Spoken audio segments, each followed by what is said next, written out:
L'élément de langage avait été transmis à la presse le soir du 7 juillet, après le résultat des élections législatives qui n'ont, en réalité, pas clarifié grand-chose. Emmanuel Macron attendra la structuration de la nouvelle Assemblée nationale pour prendre les décisions nécessaires. Comprendre, il choisira son Premier ministre en fonction des rapports de force qui se dessineront au Palais Bourbon, à travers notamment la distribution de postes à responsabilité.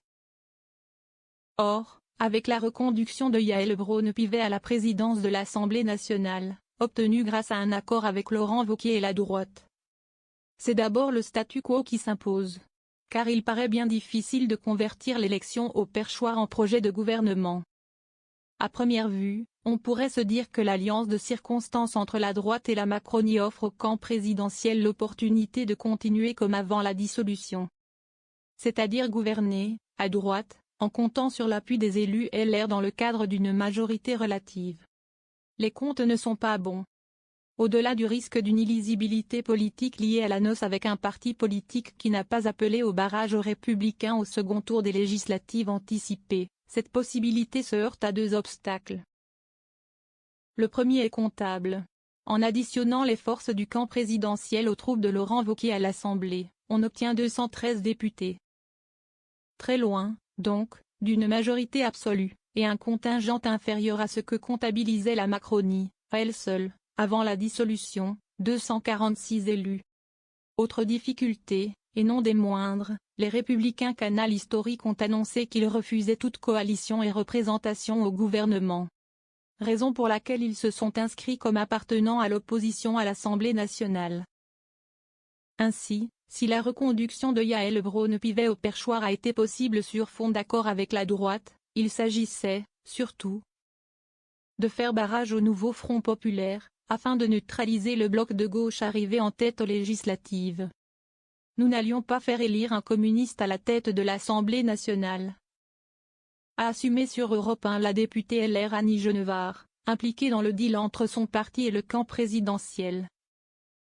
Puisqu'une vice-présidence lui a été promise en échange du retrait du candidat de son camp, Philippe Juvin. Impasse à gauche.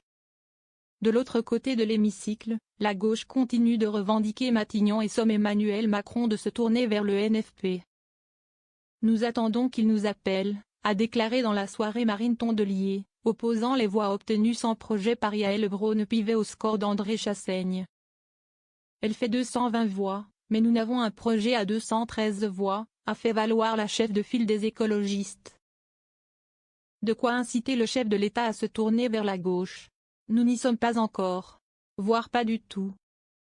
Premièrement, parce que la gauche n'a toujours pas de nom à proposer. Pire, en plus de s'opposer sur le profil idéal, les membres du NFP commencent à s'écharper sur le mode de désignation du candidat au poste. Autre difficulté pour la gauche, l'élection de Yaël Braun-Pivet révèle que le NFP n'a pas réussi à s'élargir considérablement puisqu'André Chassaigne n'a pas fait beaucoup plus que les 193 voix des députés de gauche. Ce qui place la coalition dans une situation délicate, au point que certains commencent à laisser entendre publiquement qu'il ferait mieux sans la France insoumise, épouvantail brandi par le camp présidentiel. Quand on annonce d'emblée qu'on ne cherchera aucun élargissement, que ceux avec lesquels on pourrait s'associer devront se rallier. Quand on insulte ses partenaires, ne soyons pas surpris que d'autres s'organisent pour constituer des majorités. Déplore ce vendredi 19 juillet la sénatrice socialiste Laurence Rossignol. En référence à la position intransigeante de la formation mélenchoniste, et sur laquelle mise Emmanuel Macron pour percer la gauche. Dans ce contexte, et alors que l'alliance de gauche aurait vu sa légitimité à revendiquer Matignon renforcée en cas d'élection d'André Chassaigne.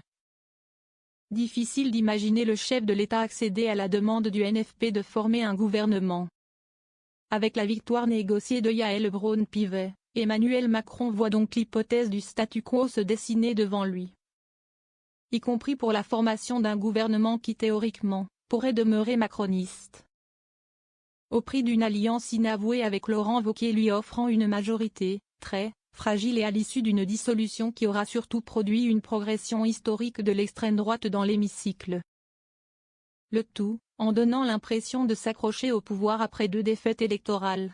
Le brouillard demeure.